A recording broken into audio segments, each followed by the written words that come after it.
Welcome to Community Conversations. I'm your host, Steve Mantis, and my guest today is Michelle Jordan, the Executive Director of Shelter House. Welcome, Michelle. Hi, Steve. So, Michelle, let's talk about the early days. Did you grow up in Thunder Bay? Where are you from originally? I'm originally from Marathon. I was born and raised there, and I didn't move to Thunder Bay until about 2010. I moved to Thunder Bay actually to go back to school. So I went back to school at Confederation College here for 4 years.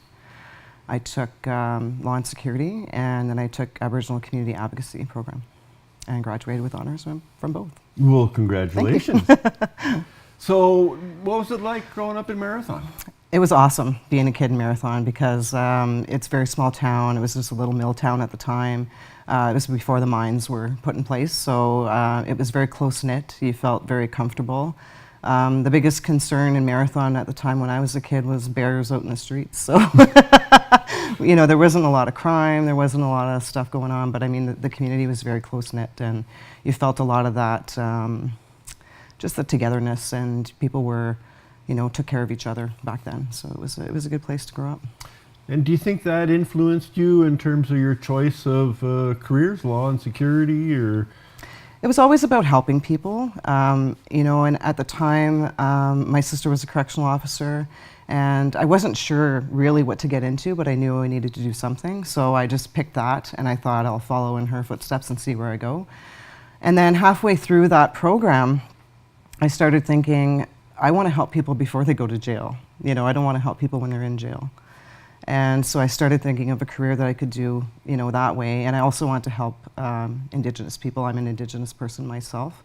So that was really important to me as well. So that I went into the Aboriginal Community Advocacy program. And that just kind of led me to Shelter House. I had to do community hours is what it was at first. So I went and volunteered.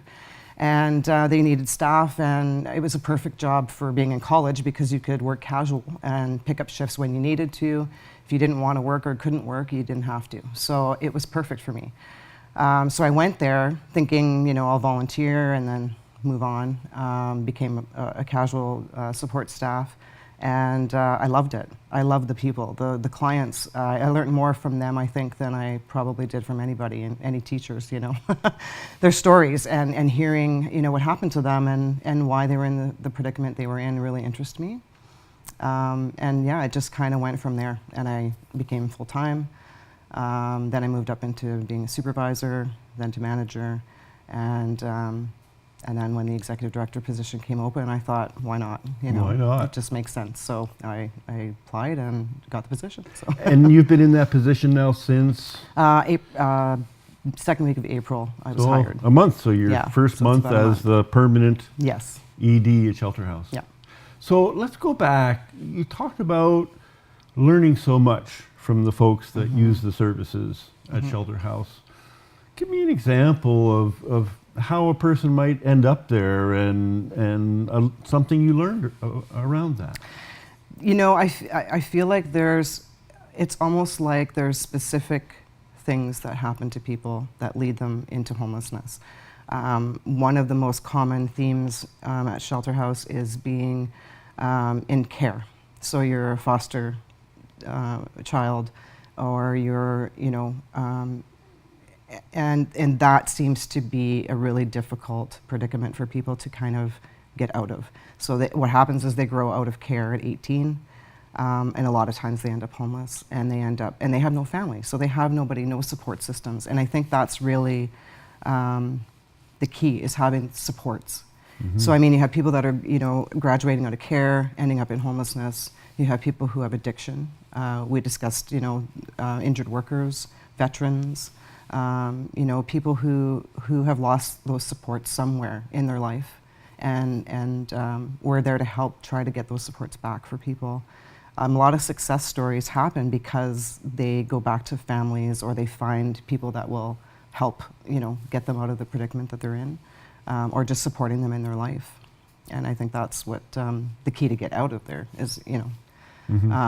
But there's all kinds of reasons that people are homeless. And I think people think that's, you know, it's a foreign thing for them, that it won't happen to me. But I really think that we're all just a couple paychecks away from really facing that type of situation ourselves. Yeah. Well, it rings so true to me. When I lost my arm 40 years ago at work, I really credit the support I had from my friends and family Right. to see me through that time. Yeah. Because it's such a shock. You don't know, everything changes now. Yeah. I'm a carpenter, and who's going to hire a one-armed carpenter? Right. And you start doubting what your abilities are, and it was people that said, no, you have value, I want you to Yes. do this, or I want, and it made such a difference. But then I see so many workers that aren't that lucky to have those support systems Right. in place. And I know with our society, the way lots of times we don't live where we grew up anymore, which is where you might have some of those natural Yes. supports, and Yeah. now you're gone, and you're in the big city, and Yeah. you're exactly. all on your own. Yeah. And something you just said, value. That's so important for our people, is to feel valued. And that's something that we try to do at Shelter House. So we try to get people to, participate in volunteering in our kitchen, in our yard. We have the garden. We have all kinds of different initiatives that we bring about.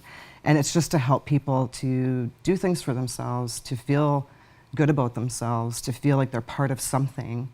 We just had a community cleanup a few weeks back, and they were all sitting in the boardroom having pizza and pop and talking about what they were doing and supporting each other and helping each other. Like even watching them out cleaning up, they were, oh, I need another bag, I'll go get a bag for you, things like that. And it's just working together as a community, and they feel a lot of pride when they do stuff like that. So, they're definitely valued, and I think we, as a community, we need to uplift people a little more and be nicer and kinder, and it makes a difference. Mm-hmm. And so, how do you see that those support systems forming for the folks you're helping there at Shelter House? Is there that peer support that you were talking about with the community cleanup? Is that common, or? Definitely common. We have a little, like, they call themselves the family. Like there's a few of them that are involved. They're in like a little group, and they take care of each other. They're like family.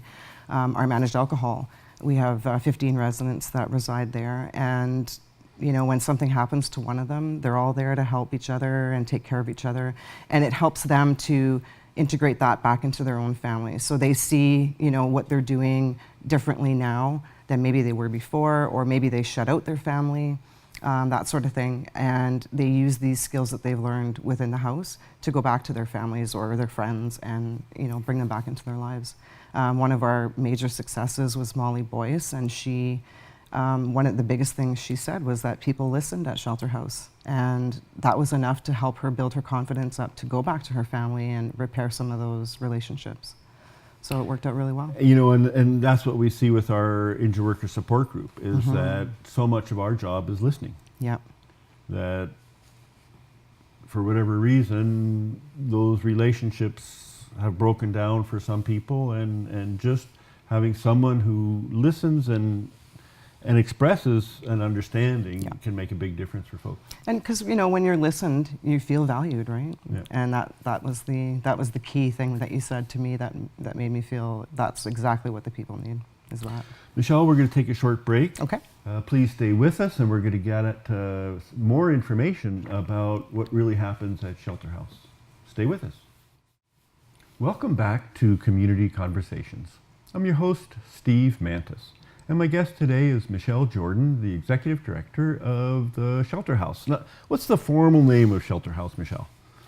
Well, there's a few names, but Thunder Bay Emergency Shelter. But we've been called the Rotary Shelter House. We've been called just Shelter House or Thunder Bay Emergency Shelter House. So any name fits, it's fine. So give us just kind of an overview, like how many people access services there? How big is your staff? Hours of operation? We're 24/7, so anytime anyone experiencing homelessness can come to the door at any time of the day, and we'll let them in.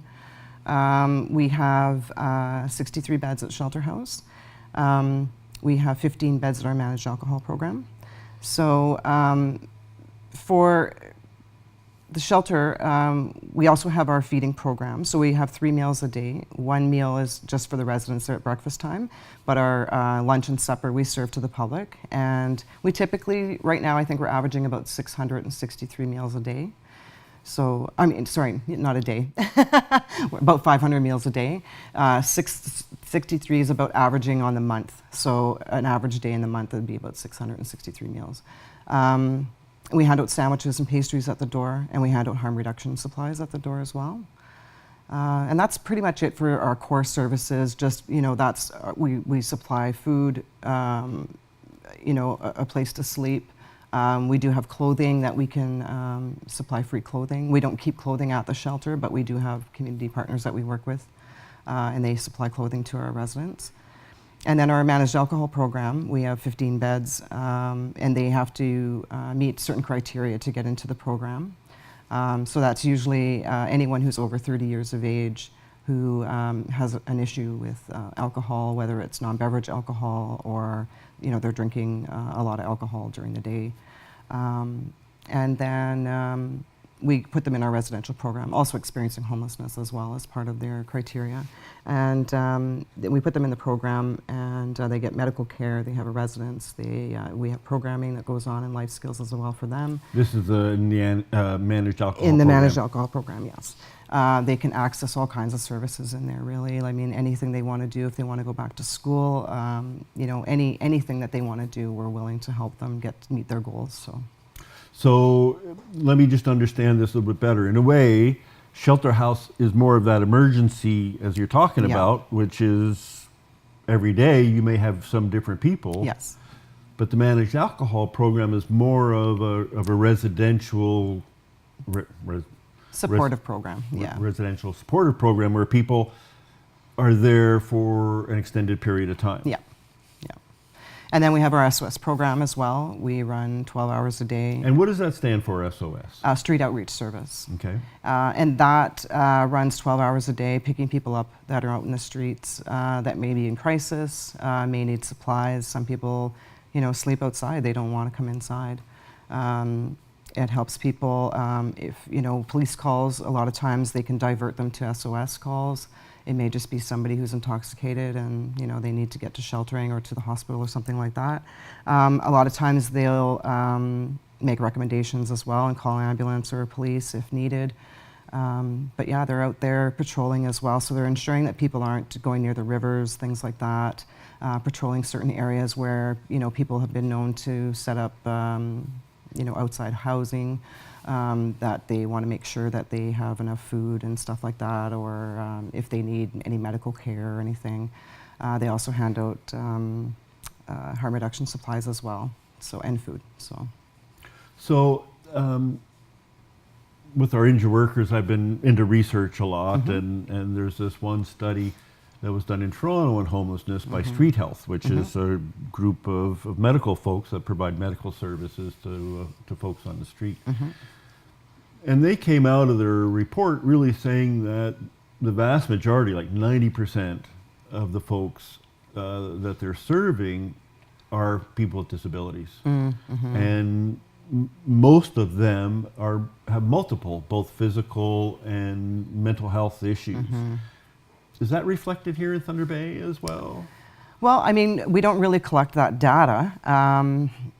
But most of the people they're picking up are people that we already know. So they're mostly the people that we already deal with at Shelter House. There are some, you know, people that are coming in that are new, but or from other shelters, that sort of thing. But I don't think the majority are disabled. I think the majority of our calls are alcohol related. And, you know, like I said, mostly just people that we already know, the people from the shelter. And that's, I really couldn't, I'm not too sure if, you know, how many people we actually do pick up with disabilities. I would have to look into that. Mental health, I can say definitely the majority of the people that we are picking up would have addiction issues or mental health issues.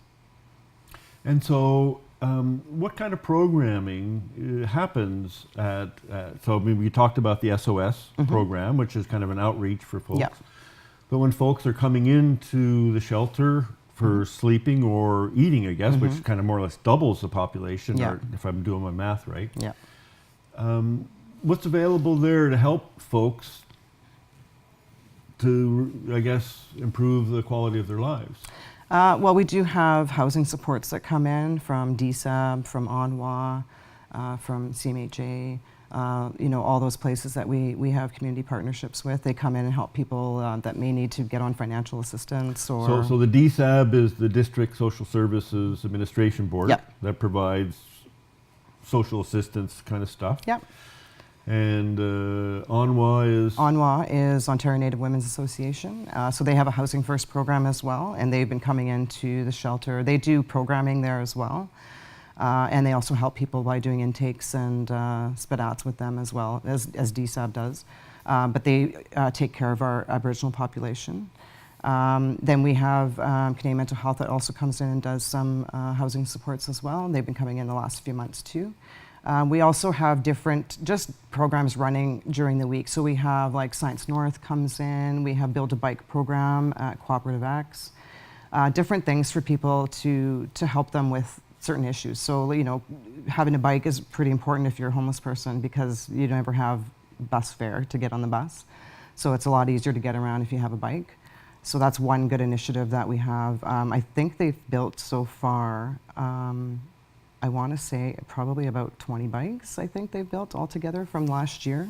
And these are, how do they build bikes? Like what? So they go there and they teach them the skill on how to build a bike for themselves or to help other people build a bike. So our managed alcohol people, they've been working with them recently and they'll be starting to go again to help people build bikes.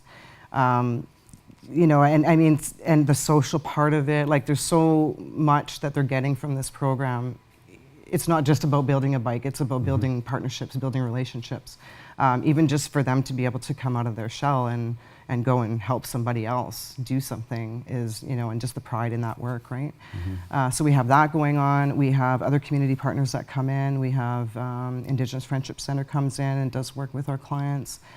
Cindy Crow at Blue Sky, her folks come in and do drumming. We do have lots of cultural programming at both places. And the speaker school has started, so that's another initiative that's been most recent. So there's a lot of things that we're offering that will help people get back to the culture, build relationships, learn new skills. Cooking is another one we offer in our kitchen. So we have our managed alcohol program once a month. They go into our kitchen and cook a meal for the people that are coming in to eat for lunch and supper. Again, something they're able to give back to the community. It's a really good feeling. We need to hold you right there Okay. we're just out of time. We're going to take a short break and please stay with us. Welcome back to Community Conversations. I'm your host, Steve Mantis, and my guest today is Michelle Jordan, the Executive Director at Shelter House. So welcome back, Michelle. Thanks. So you're new in your job. You talked about, in a way, how it was almost like a natural fit or organic process, how you ended up there, and now you're Executive Director. You started out as a casual and frontline worker. Where do you think we need to go in the future? So now you're at the helm. What do you hope to, how do you want to steer that ship, in the next few years?